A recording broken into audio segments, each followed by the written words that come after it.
মাত্র একদিনের বৃষ্টি আর তাতেই এই ছবি।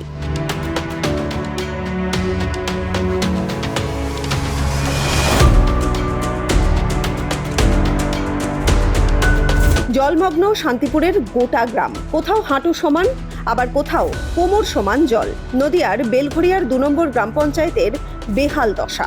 এলাকাবাসীর দাবি, প্রায় ২৫ থেকে ৩০টি পরিবার বর্তমানে জলবন্দী অবস্থায় রয়েছে। দুশ্চিন্তায় দিন কাটছে তাদের। কালকে রাত্রির ভোরে হয়েছে। কতটা জল? অনেকটা জল, ঘরের ভিতরে চৌকি প্রায় হয়ে গেছে। এখন কিভাবে চলাফেরা করছেন আপনারা? এইভাবে চলাফেরা করছি, জলের ভিতর দিয়ে কি করবো? কতটুকু জল হবে? অনেকটা জল হবে, চৌকি ডুবে গেছে পুরো। চৌকি ডুবে গেছে? হ্যাঁ, পুরো ডুবে গেছে। তাহলে রাতে থাকবেন কোথায়? থাকবো এখন কোথায়, এখন কি করে বলবো, এখন কোথায় থাকবো? এই জলটা কোথা থেকে এসেছে? ওই জলটা লিচু বাগানে ঘোষপাড়ার ওই দিকটার জলটা এদিকটায় না। বৃষ্টির জল? হ্যাঁ। কবে থেকে এরকম সমস্যা আপনাদের? আজকের থেকে সমস্যা, জলটা আজকের থেকে শুরু হয়েছে, অন্য এক সপ্তাহ থাকবে। কতগুলো পরিবার রয়েছেন এখানে? তো 30টা 35টা হবে। বিছানার উপর সব চৌকির উপর জল। এখন এরা থাকবে কোথায়, সেটাই হচ্ছে কথা। মানে এই যে এখন তো এখন হাই রোড, ন্যাশনাল হাইওয়ে হয়েছে।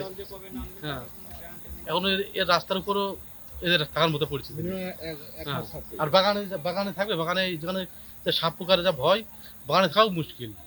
মানে এটা খুবই সংকটের মধ্যে আছে। রান্না বান্না বা খাওয়া দাওয়া চলাফেরা কিভাবে করছে? এখন আপাতত সব বন্ধ। খাওয়া দাওয়া ধরো রান্না বান্না করতে পারবে না, তো এই এদিক ওদিক থেকে ব্যবস্থা করছে। আচ্ছা, এই রান্না করার মতো ব্যবস্থা নেই। এই জলটা কি প্রতি বছরই হয়? হ্যাঁ, এরকম জোরে বৃষ্টি হলে পরে। পরিস্থিতি খতিয়ে দেখতে ঘটনাস্থলে পৌঁছান শান্তিপুর বিধানসভা বেলঘরিয়া ২ নম্বর গ্রাম পঞ্চায়েতের সদ্য দায়িত্বপ্রাপ্ত প্রধান এবং উপপ্রধান। বাসিন্দাদের সমস্যার কথা শুনে তাদের পাশে দাঁড়ানোর আশ্বাস দেন তাঁরা। দুর্গতদের হাতে তুলে দেওয়া হয় বিডিও অফিস থেকে পাঠানো ত্রাণ সামগ্রী এবং ত্রিপলও। এটা আছে আমাদের ওই সাইড থেকে, মানে মাঠের জলটা ওই সাইড থেকে নেমে আসে এখানে, মানে যত জায়গার নিচু সেই জলটা সেখানে গিয়েই দাঁড়াবে। এখানে সবার থেকে নিচু জায়গায় এটা। আমরা ভাবছি যে এনাদের কোথাও মানে একটা জায়গা, উপরের জায়গার দেওয়ার ব্যবস্থা আমরা করব। সেটা মানে উপরের মহলে আমরা এই মানে সংবাদ আমরা পাঠিয়ে মানে জানিয়ে রাখবো যে এদের জন্য একটা জায়গা দেওয়ার ব্যবস্থা করো। আর এই তাদের পিছনে আমরা আছি, ঠিক আছে? আজকে তো এলেন, তাদের হাতে কি তুলে দিলেন? চিড়ে, মুড়ি আর গুড় আর ত্রিপল দিয়েছি।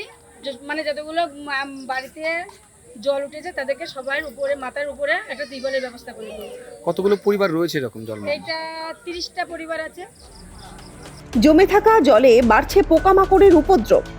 কেবল সাময়িক ত্রাণে নয়, দীর্ঘদিনের এই ভোগান্তি থেকে মুক্তি পেতে এখন দ্রুত স্থায়ী নিকাশি সমাধানের দাবি দুর্গত বাসিন্দাদের।